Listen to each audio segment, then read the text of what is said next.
Hey, what's going on, folks? This is Keith and you're watching Barber's Auto Help.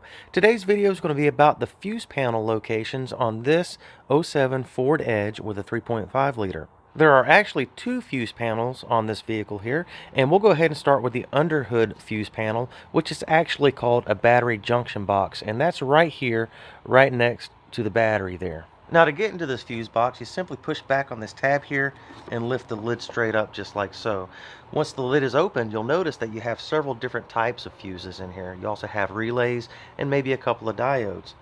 Now, on the lid, you'll notice that you have these squares with numbers within them. Each of those squares represents a certain component, whether it be a relay or a fuse or a diode. And each position of those squares on this lid corresponds to a position in the fuse box here. Now, in order to identify what each fuse powers up, you'll need to use your owner's manual, and in the fuses section it will actually have a diagram that gives all these numbers and also what each of those fuses or relays power up. So that's how you find out what fuse you're looking at and where it's at. Now, the other fuse panel is going to be just inside the driver's door. Open up the door right there. Right down here on the left kick panel, right up in here, you'll see this little door here. There's a little slide. You just slide back like that and just pull back on this on the top and then pull up, and that comes right out. And inside there you have your fuse panel. Now, this actually, the actual term for this is not a fuse panel. It's called a smart junction box. Okay, now how to get in there.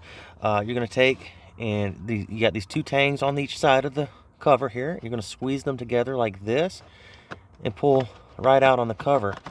It's a wee bit of a tight fit there. And by the way, I've got the park and brake pushed in just a little bit to add a little clarity there. And you can see inside you have several different fuses. You even got a relay up there and maybe a few other things. Now, something cool, on the inside of this cover here you have a fuse puller, and this thing is really handy. It just slides right out like that. Makes it super easy to get these fuses out. You just push it right over a fuse like that, grab it close to the fuse, pull the fuse out just like that. Pretty simple, huh? You can actually use this in the underhood fuse box too, or the battery junction box. And in order to put it back in there, you just stick it right back in, squeeze the end here to unhook it. You see when you squeeze that in, it kind of opens it up a little bit to release the fuse there, and that's how you use that tool. Very, very handy. A lot of people don't know that you actually have that, but you do. Now, same thing on this one. Just like on the underhood fuse box, you saw that you had the squares with numbers in it. Well, on this you have the squares with numbers in it too, and the same thing on it. Each number represents a certain fuse, and it's in the same position as the fuses in the fuse box there. And you can reference your owner's manual to find out what each fuse or relay actually powers up. So you really should have your owner's manual to help you out with this. Usually it's located in the glove box if you didn't know.